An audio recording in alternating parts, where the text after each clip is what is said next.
Hello comic files, welcome to the 61st episode of the Invincible comic series, जहां हम cover करेंगे issue 67 को। पर आगे बढ़ने से पहले अगर चैनल को अभी तक सब्सक्राइब ना किया हो तो इसे सब्सक्राइब कर देना और साथ में बेल आइकन को भी दबा देना। तो चलिए वीडियो को स्टार्ट करते हैं। तो लास्ट इशू से कंटिन्यू करते हुए नोलन स्पेस रेसर की गन से बचते हुए उसे एक पंच मार देता है और उसे गर्दन से पकड़ लेता है। लेकिन इस दौरान स्पेस रेसर की गन नीचे एस्टेरॉयड की तरफ अटैक कर देती है, जिस वजह से वो एस्टेरॉयड टूटने लग जाता है और उसके टूटे हुए पीसेस बाकी एस्टेरॉयड से टकराने लग जाते हैं, जिस वजह से एक चेन रिएक्शन सा फॉर्म हो जाता है और पूरी एस्टेरॉयड बेल्ट अनस्टेबल हो जाती है और कुछ ही देर में इसका असर दिखना शुरू हो जाता है और वो तीनों उस एस्टेरॉयड के टूटने की वजह से स्पेस में आ जाते हैं। नोलन स्पेस रेसर को पकड़कर ले जाते हुए एलन से भी मूव कह रहा होता है और उस एस्टेरॉयड बेल्ट से कुछ दूर आकर नोलन कुछ कह ही रहा होता है कि तभी स्पेस रेसर नोलन को ही फेंक कर अपने आप को छुड़वा लेता है और एक बार फिर नोलन पर अपनी गन तान देता है। लेकिन इस बार नोलन आराम से बात करके कहता है, शूट मत करना, पहले मेरी बात सुन लो। स्पेस रेसर कहता है, तुम्हारे पास ऐसा क्या है कहने को जो मैं सुनना चाहूँगा। नोलन बचने के लिए झूठ बोलते हुए कहता है कि वो लोग एक्चुअली स्पेस रेसर से लड़ने नहीं बल्कि उसे बचाने आए थे। लेकिन ये झूठ स्पेस रेसर आसानी से पकड़ लेता है और समझ जाता है कि वो यहाँ पर उसके वेपन के लिए आए थे। बात को बिगड़ते हुए देखकर एलन उन दोनों के बीच आ जाता है और स्पेस रेसर से कहता है, तुम मुझे नहीं जानते पर मैं हूँ एलन द एलियन। मैं खुद इस आदमी से कई बार लड़ चुका हूँ और मैं तुमसे एग्री भी करता हूँ कि ये सच में एक जर्क है और ये भी सच है कि हम यहाँ सिर्फ तुम्हारी गन लेने ही आए थे, ये मान कर कि तुम ऑलरेडी मर चुके होगे। पर जो तुम नहीं जानते हो ये है कि ये आदमी अब पूरी तरह से बदल चुका है। अभी कोलिशन और प्लैनेट्स के साथ काम करते हुए विल्ट्रम एम्पायर के अगेंस्ट एक अटैक प्लान करने में हेल्प कर रहा है। अब ये हमारी साइड है, अज्यूमिंग कि तुम भी हमारी साइड हो। ये सुनकर स्पेस रेसर थोड़ा शांत हो जाता है। नोलन एलन की बात पर कहता है, एलन सच कह रहा है, मैं बदल गया हूँ। मैं विल्ट्रमाइट्स के खिलाफ हूँ और उनका राज खत्म करने में अपना कंट्रीब्यूशन देना चाहता हूँ। अभी तक मैंने तुम्हारे साथ जो कुछ भी किया उसके लिए I am very sorry, but please मेरे पास की सज़ा कोलिशन को मत दो, क्योंकि वही विल्ट्रम एम्पायर के खिलाफ इस यूनिवर्स की आखिरी उम्मीद है। एलन इस बात को कंटिन्यू करते हुए स्पेस रेसर को खुद उनके साथ कोलिशन से मिलने के लिए कहता है। स्पेस रेसर कहता है, मैं उस पत्थर के ढेर में लगभग 100 सालों से पड़ा हुआ। पर एलन उसकी बात को काट कर कहता है, मैं जानता हूँ और इसके लिए मेरा दोस्त तुमसे माफ़ी भी मांगना। पर इस बार स्पेस रेसर एलन की बात काट कर कहता है, क्या तुम्हारे पास खाना है? ये सुनकर एलन खुश होते हुए उसे भी कैंसलॉग खाने को देता है। पर नोलन की तरह स्पेस रेसर भी उन कीड़ों को देखकर उन्हें खाने से मना कर देता है, जिसके बाद स्पेस रेसर थोड़ा सीरियस होकर कहता है, मैं तुम्हारे साथ तुम्हारे इस कोलिशन के पास जाऊंगा, पर मेरी गन कभी भी तुम्हारी डायरेक्शन से नहीं हटेगी। अगर तुमने कोई चालाकी करी तो तुम्हारा खेल खत्म। स्पेस रेसर की इस बात पर नोलन और एलन हंसते हुए कोलिशन के पास जाने लगते हैं। सीन फास्ट फॉरवर्ड होता है जहां अब ये तीनों कोलिशन के हेडक्वार्टर्स पहुंच चुके होते हैं और कोलिशन की मेडिकल टीम स्पेस रेसर का चेकअप करके उसे ज़रूरी मदद प्रोवाइड कर रही होती है, क्योंकि याद रखिए कि स्पेस रेसर 100 साल से भूखा प्यासा होकर भी जिंदा है। वही एलन और नोलन उसी टाइम पर थेडस के पास गए होते हैं और थेडस उन्हें बताता है वो अभी भी इस सिचुएशन को लेकर थोड़ा सावधान है, पर मुझे बताया गया है कि वो हमारे साथ काम करने के लिए काफ़ी पॉजिटिव है। मेरे मेडिकल स्पेशलिस्ट उसे एग्जामिन कर रहे हैं, ये मेक श्योर करने के लिए कि उसकी फिजिकल हेल्थ सही रहे। इसका मेटाबॉलिज्म काफ़ी एस्टाउंडिंग है, ये बंदा हमारे बहुत काम आने वाला है। Very well done both of you. Allen जवाब देता है, थैंक यू ग्रेट थेडस, मैं अब घर जा रहा हूँ, तब तक आपकी टीम हमारे नेक्स्ट मिशन की तैयारी कर सकती है। शायद 2 दिन में वो रेडी हो जाएंगे, राइट? थेडस जवाब देता है, जैसे ही वो रेडी होंगे मैं तुम दोनों को जल्द से जल्द अलर्ट कर दूंगा। नोलन ये पूछने ही वाला होता है कि वो तब तक कहाँ रहेगा, लेकिन एलन उसकी बात को काट कर कहता है कि वो उसके घर पर ही रहेगा। और अगले सीन में हम देखते हैं कि एलन और उसकी गर्लफ्रेंड तेलिया रात भर अपने कार्यक्रम में लगे होते हैं और बेचारा नोलन इस बीच तकिए से अपने कान बंद करके सोने की कोशिश कर रहा होता है। खैर, सीन फास्ट फॉरवर्ड होता है कुछ दिनों बाद में और अब एलन और नोलन अपने दूसरे मिशन के लिए निकल पड़ते हैं। उनका दूसरा मिशन होता है एक ऐसे प्लेनेट पर जहाँ रोगनार नाम की स्पीसीज रहती है।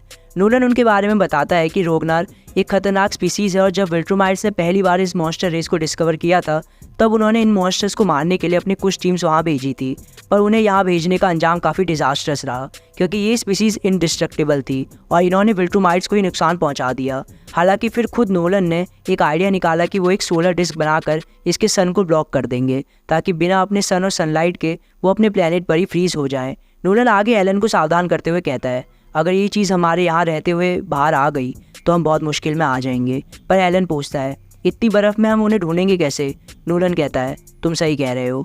ऐसा कहकर नोलन इसी प्लेनेट के बाहर एक स्पेसशिप में वेट कर रही कोलिशन की टीम से उस सोलर डिस्क को हल्का सा और थोड़ी देर के लिए हटाने को कहते हैं ताकि थोड़ी सी बर्फ़ पिघल जाए और इतने में नोलन और एलन उन स्पीसीज़ को ढूंढकर उन्हें कोलिशन के कार्गो होल्ड में डाल दे, इससे पहले कि वो बर्फ़ से पूरी तरह से बाहर आकर उन दोनों को ही नुकसान पहुंचा दे।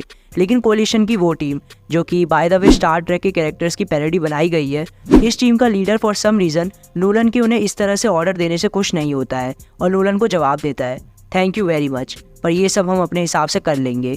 ऐसा कहकर वो लीडर पूरी सोलर डिस्क को ही एक ब्लास्ट करके उड़ा देता है, जिससे कई सालों के बाद रॉगनार्स के प्लेनेट पर फिर से सनलाइट आ जाती है। लेकिन ये देखते ही नोलन चिल्लाते हुए नो कहता है और एलन पूछता है कि क्या बात है, और हम देखते हैं कि उनके आसपास की बर्फ़ काफ़ी तेज़ी से पिघल रही होती है। और ये देखकर नोलन फिर से कोलिशन की टीम पर चिल्लाते हुए कहता है, बेवकूफ़ो, ये बर्फ़ अब कुछ ही देर में पिघल जाएगी, हमें सोलर डिस्क को बस थोड़ा सा खिसकाना था, उसे पूरी तरह से डिस्ट्रॉय नहीं करना था। जिसके बाद नोलन एलन से कहता है, अब हमें थोड़ा तेज़ी में काम करना होगा, वो देखो, हम उस रॉगनार को बर्फ़ से बाहर निकालने से पहले ही शिप पर ले जाएंगे, हमें अब बस एक ही मौका मिलेगा। ऐसा कहते हुए नोलन और एलन जल्दी से उस रॉगनार के पास जाकर उसे उठाने लग जाते हैं और नोलन उसे ले जाते हुए एलन से कहता है, मैं इस वाले को शिप में ले जा रहा हूँ, देखो अगर तुम्हें कोई और मिले तो। एक बार ये पूरी तरह से बाहर आ गए तो हमारा काम खत्म, फिर हम इन्हें कहीं नहीं ले जा पाएंगे। अभी नोलन उस रॉगनार को ले ही जा रहा होता है कि तभी वो रॉगनार पूरी तरह से बर्फ़ से बाहर आकर नोलन पर ही अटैक कर देता है। इसी टाइम पर स्पेसशिप में मौजूद कोलिशन टीम का एक मेंबर अपने लीडर को बताता है कि अचानक से नोलन का हार्ट रेट दुगना हो गया है और उसे लगता है कि वो किसी प्रॉब्लम में है। वो लीडर कहता है, ये क्रिएचर्स फाइनली हमें विल्ट्रूमाइट्स पर हावी होने का मौका दे सकते हैं, तो इस मिशन में फेलियर का कोई ऑप्शन नहीं है। नीचे क्या चल रहा है, रिपोर्ट। ये सुनकर एलन जवाब देता है, चल ये रहा है कि तुम बेवकूफ़ों ने पूरे प्लान का सत्यानाश कर दिया है, बर्फ़ पूरी तरह से पिघल गई है और हमें इन क्रिएचर्स ने घेर लिया है, मिशन अब फेल हो चुका है और अब हम यहाँ से बाहर निकलने का रास्ता ढूंढ रहे हैं। ये कहने के बाद एलन नोलन की मदद करने आ रहा होता है, जो अब पूरी तरह से रॉगनार से घिर चुका होता है, पर नोलन चिल्लाकर कहता है, गो, यहाँ से अभी बाहर निकल जाओ, मैं अपना ख्याल रख सकता हूँ। एलन कहता है कि वो नोलन की मदद कर सकता है, जिस पर नोलन मना कर ही रहा होता है कि तभी एलन पर भी 2 रॉगनार्स अटैक कर देते हैं। ये देखकर नोलन जल्दी से अपने आप को छुड़ाकर एलन के पास जाने लगता है और एलन अपने आप को बचाते हुए कहता है, आई गॉट दिस, पर नोलन उसके पास आते हुए कहता है, नो यू डोंट, ये चीज़ विल्ट्रूमाइट्स को भी जिंदा खा जाती है, हम अभी तक भी इससे जिंदा बचे हुए हैं क्योंकि ये अभी भी बर्फ़ से बाहर आने की वजह से अपने पूरे होश में नहीं है। नोलन एलन के ऊपर से रॉगनार को हटाकर कहता है, रन, गो नाउ, मैं भी आता हूँ, मूव, तेज़ी में जाओ और मुड़कर मत देखना क्योंकि ये स्पीसीज़ ऊंचा भी कूद सकती हैं। नोलन के इतना कहते ही एक रॉगनार उछलते हुए एलन पर झपट्टा मारने की कोशिश करता है और एलन को रियलाइज़ होता है कि नोलन सही कह रहा है। लेकिन जैसे तैसे थोड़ी देर में नोलन और एलन वहाँ से बचकर स्पेस में आ जाते हैं, जिसके बाद एलन नोलन को स्पेसशिप में आने के लिए कहता है, पर नोलन जो इस मिशन को फेल करवाने के लिए कोलिशन की टीम पर गुस्सा होता है, कहता है, नहीं, अगर अभी मैं इस शिप पर आया तो मैं गुस्से में से तोड़ दूंगा। जिसके बाद सीन फास्ट फॉरवर्ड होता है और वो सभी वापस कोलिशन के बेस पर पहुंच चुके होते हैं, जहां थेडस को सारी बात पता चलती है और वो एलन और नोलन से कहता है, ये मिशन पूरी तरह से फेल नहीं हुआ है, हमें पता है कि वो कहाँ पर हैं और अब वो एक्टिव भी हैं, तो एक विल्ट्रूमाइट स्क्वाड को तो हम वहाँ भेज कर भी डिस्ट्रैक्ट कर सकते हैं और मैं इस पॉसिबिलिटी को अभी भी रूल आउट नहीं कर रहा हूँ कि हम उन्हें किसी तरह से पकड़ कर ट्रेन भी कर पाएँ, हम कुछ ना कुछ फिगर आउट कर लेंगे, वैसे भी हम हर बार सक्सेसफुल नहीं होने वाले हैं। जिसके बाद वो एलन और नोलन से अपनी टीम की हरकतों की वजह से उनकी फील्ड मिशन के लिए सॉरी कहता है और नोलन की तारीफ भी करते हुए कहता है कि वो खुद विल्ट्रूमाइट होने की वजह से शॉर्ट टेम्पर्ड है। तो इतना सब होने के बाद भी नोलन ने जिस तरह से अपने गुस्से पर काबू किया वो तारीफ के लायक है। फिर थेडस आगे कहता है, थैंकफुली तुम्हारी बुक्स में और भी कई डेंजरस वेपन्स मेंशन्ड हैं और कुछ चीज़ें जो तुमने नहीं लिखी है पर मुझे पता है उस पर भी हम जल्दी गौर करेंगे, अभी तुम लोगों के लिए बहुत काम बाकी है।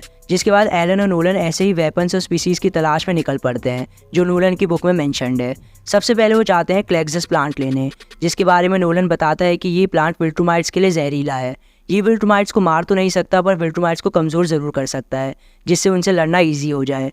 पर इस प्लांट के साथ प्रॉब्लम ये थी कि ये बहुत ही ईजिली ग्रो हो जाता है और उसे ग्रो होने से रोकना बड़ा मुश्किल है क्योंकि इसे बहुत ही कम सनलाइट और पानी चाहिए होता है और ये एक रैपिड रेट पर ग्रो करता है। तो इस प्लांट से बचने के लिए विल्ट्रूमाइट्स ने इस पूरे प्लेनेट पर ऐसे सिनलैक बीटल्स छोड़ दिए जो इस प्लांट के ग्रो होने की स्पीड से भी ज़्यादा तेज़ी से इस प्लांट को खा जाते हैं और जिन्हें ख़त्म करना ऑलमोस्ट इम्पॉसिबल है। नोलन बताता है कि इस वजह से अब वो प्लांट्स तो नहीं बचे पर क्योंकि इन बीटल्स ने उन प्लांट्स को खाया है तो इन बीटल्स में से ही उस पॉइजन को एक्सट्रैक्ट कर सकते हैं। तो वो दोनों इस प्लेनेट से कुछ बीटल्स को ले जाते हैं जिसके बाद वो दोनों जाते हैं गिल्डेरिया किंगडम में, जहाँ कुछ टाइम पहले विल्ट्रूमाइट्स ने क्रैश नाम के एक एलियन के साथ मिलकर कब्जा करने की कोशिश करी थी। लेकिन टेक जैकेट, जिसे इससे पहले भी इनविंसिबल कॉमिक्स में कई बार दिखाया जा चुका है, उसने उस इन्वेजन को रोक लिया। हालांकि गिल्डेरिया के लोग बताते हैं कि वो अभी यहाँ पर नहीं है और वो शायद उन्हें अब अर्थ में मिलेगा। जिसके बाद वो दोनों स्पेस शार्क नाम की किसी स्पीसीज़ को ढूंढने जाते हैं, पर कुछ टाइम ढूंढने के बाद नोलन को स्पेस शार्क की बस हड्डियाँ ही मिलती है और वो कहता है, लगता है पिछली बार मैंने अपना काम कुछ ज़्यादा ही अच्छे से कर दिया। यहाँ से अनसक्सेसफुल होने के बाद वो जाते हैं बैटल बीस्ट के प्लेनेट पर और वहाँ के लीडर से बैटल बीस्ट के बारे में पूछते हैं, जिस पर वहाँ का लीडर बताता है कि बैटल बीस्ट उनके प्लेनेट का प्रोटेक्टर था और उन सबका फेवरेट था। उसकी वजह से ही उनकी दुनिया अभी बहुत ही अच्छी हालत में है, लेकिन अपनी दुनिया को बचाने के लिए लड़ते लड़ते उसे लड़ाई का ही एडिक्शन हो गया और एक बार जब उनकी दुनिया सेफ हो गई तो वो अपने लिए वर्दी अपोनेंट्स ढूंढने के लिए अपने प्लेनेट को ही छोड़कर चला गया। उनका लीडर आगे कहता है, मैंने उसे कभी नहीं देखा है और हमारे बीच में ऐसे भी लोग हैं जो ये मानते हैं कि वो कभी एग्जिस्ट ही नहीं करता था, पर मैं यही प्रार्थना करता हूँ कि मैं मरने से पहले उसे एक बार देख पाऊँ। तो यहाँ से भी फिलहाल उन्हें कोई मदद नहीं मिल पाती है और सीन फास्ट फॉरवर्ड होता है, जहाँ एक रात टेलिया एलन से गुस्सा होकर पूछती है कि नोलन कब तक उनके साथ ही रहता रहेगा, जिस पर एलन उसे समझाता है कि कंटिन्यूसली मिशंस पर जाने की वजह से नोलन अपने लिए नई जगह नहीं ढूंढ पा रहा है, पर वो अगले हफ्ते तक नई जगह पर शिफ्ट हो जाएगा। ये सुनकर टेलिया शांत हो जाती है, जिसके बाद वो दोनों फिर से अपने कार्यक्रम चालू कर देते हैं और नोलन बेचारा अभी भी बस तकिए से अपने कान बंद करके सोने की कोशिश कर रहा होता है। सीन एक बार फिर फास्ट फॉरवर्ड होता है और फाइनली अब नोलन अपनी नई जगह पर शिफ्ट हो गया होता है, जिसके बाद वो थेडस से मिलने आया होता है। थेडस के साथ अकेले बात करने का मौका पाकर नोलन थेडस से कहता है कि उसे अभी भी कुछ कंसर्न्स हैं, जिस पर थेडस उसे अपने साथ कहीं चलने को कहता है। अपनी सीट से उठते हुए नोलन कहता है, अब स्पेस रेसर हमारे साथ काम कर रहा है, साथ ही हमने सिंटेक बीटल से क्लैक्सस पॉइजन का डाइल्यूटेड सैंपल भी निकाल लिया है। इसके अलावा भी कुछ पोटेंशियल आइटम्स हैं, पर मुझे डर है कि ये सब काफ़ी नहीं पड़ेंगे। थेडस थोड़ा सीरियस होकर एक सीक्रेट रूम का गेट ओपन करके जवाब देता है, ये काफ़ी रहेंगे, मेरे साथ आओ। उस सीक्रेट प्लेस में जाते हुए थेडस अपनी बात को कंटिन्यू करता है और कहता है, यही सही टाइम है स्ट्राइक करने का, तुम्हें अब अर्थ जाना चाहिए। अपने बेटे और उस लड़के को भी वहाँ से ले आओ जिसके पास गिल्डेरियन वेपन है। यहाँ थेडस एक्चुअली टेक जैकेट की बात कर रहा है। वो आगे कहता है, उसके अलावा जो भी तुम्हें लगे कि हमारी मदद कर सकते हैं उन्हें भी ले आओ, और जब तक तुम गए होगे तब तक हम यहाँ विल्ट्रूमाइट्स के लिए थ्रेट बनने वाली और चीज़ों को इकट्ठा करने की कोशिश करेंगे। नाउ मैं तुम्हें कुछ दिखाना चाहता हूँ। ऐसा कहते हुए थेडस और नोलन एक सीक्रेट लैब में जाते हैं, जहाँ जाकर थेडस एक बड़ा सीक्रेट रिवील करते हुए कहता है, जब तुमने मुझे हमारे लोगों के जेनोसाइड के बारे में बताया तो मैं एक्चुअली पूरी सिचुएशन से कम्प्लीटली अनअवेयर भी नहीं था। मैं अपने ही लोगों के खिलाफ इसलिए गया था क्योंकि मुझे समझ आ गया था कि हमारे लोगों के एक्शन सिंपल भाषा में कहूँ तो बस ईविल है। मैंने अपनी लाइफ उनकी तानाशाही मिटाने के लिए लगा दी और मैं इस डर और वॉयलेंस के युग को ख़त्म करने से पहले नहीं रुकूंगा। पर हाँ, मुझे इस बात का अंदाज़ा नहीं था कि मैं विल्ट्रूमाइट्स के लिए किस तरह की तबाही ला रहा हूँ। इस गेट के अंदर जाओ और तुम्हें पता चलेगा कि हमारे लोगों के साथ जो सबसे बुरी चीज़ हुई थी उसके पीछे का रीज़न मेरा ही जेनेटिक सिग्नेचर है। नोलन पूछता है, स्कर्ज वायरस? तो बेसिकली विल्ट्रूमाइट्स के खिलाफ जो सर्ज वायरस बनाया गया था वो एक्चुअली थेडस के जेनेटिक कोड की मदद से ही बना था और इसलिए वो वायरस इतना इफेक्टिवली काम भी कर पाया था। नोलन के सवाल पर थेडस थोड़ा उदास होकर कहता है, हाँ, और अब हम उसका एक इम्प्रूव्ड स्ट्रेन भी बना रहे हैं, जिससे अगर विल्ट्रूमाइट्स ने कोई इम्यूनिटी डेवलप कर भी ली हो तो भी ये स्ट्रेन उसको पार करके उन्हें फिर से अफेक्ट करेगा। और अब थेडस थोड़ा सा सीरियस होकर कहता है, हाँ, ये हमारे लिए सुसाइड जैसा होगा और हमारे लोगों का इससे पूरी तरह से खात्मा हो जाएगा। पर अगर मुझे लगा कि हम हार रहे हैं तो मैं इस वायरस को फिर से यूज़ करने में नहीं हिचकिचाऊंगा। और थेडस की इस धमकी के साथ ही इशू 67 यहाँ ख़त्म हो जाता है। तो ये इशू कैसा लगा कमेंट्स में ज़रूर बताना, और अगर वीडियो पसंद आई हो तो इसे लाइक करके अपने दोस्तों के साथ भी ज़रूर शेयर करना। तो आज के लिए बस इतना ही। So thank you for watching comic files. मिलते हैं नेक्स्ट वीडियो में।